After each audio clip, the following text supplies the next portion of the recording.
Everyone knows the tragedy of the dead, but let's talk about the tragedy of the living. How someone heals from trauma I felt scared. can come in many different forms. Perhaps there was too much shame tied to how she died. For Susan Lieu, she found answers as a performing artist with a one-woman play, and most recently as an author with the release of her memoir, The Manicurist's Daughter. Seeking the truth was how I would avenge my mother's death. Her mother, Phoung Ha, known by her American name Jennifer, had owned 2 nail salons, a Vietnamese immigrant who had made a life for her family in the Bay Area. But in 1996, while undergoing a tummy tuck and chin implant, she went into a coma and later died of a botched plastic surgery. The doctor had been at the center of multiple complaints, having his license suspended by the Medical Board of California.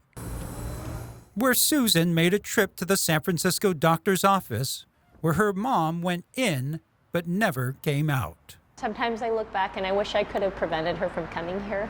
I've come to this building so many times looking for answers, and a part of me feels that I found that answer and now I can let it go. Susan found that answer by turning trauma and tragedy into real change. At the time of her mother's death, there was a $250,000 cap set in 1975 in the state of California on the amount of money that injured patients and their families could recoup for pain, suffering, or even death. Plastic surgery is a perfect example of this. Carmen Balber with Consumer Watchdog had been fighting the cap for several decades. Now, in 1975, $250,000 was actually a reasonable amount of money. Today, that amount is about $50,000 when adjusted for inflation. What that means is no attorney can afford to take a case that has only non-economic damages with that cap being so low. When I was 11 years old, I lost my mother to medical negligence. They recruited the help of victims and their family members, including Susan Lieu, who testified and told her story to medical boards and lawmakers.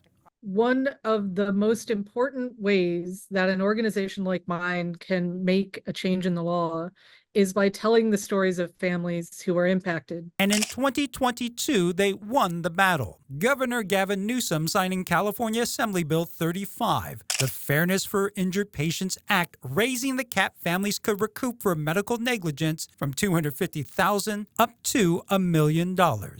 That's me leaving a legacy for my mother. A legacy through activism and real change, while healing through performance and her art. I wanted to know who she was and how I was like her. And most of all, I wanted to know if I could heal from this trauma. By retelling the story of her mother, not just how she died, but how she continues to live.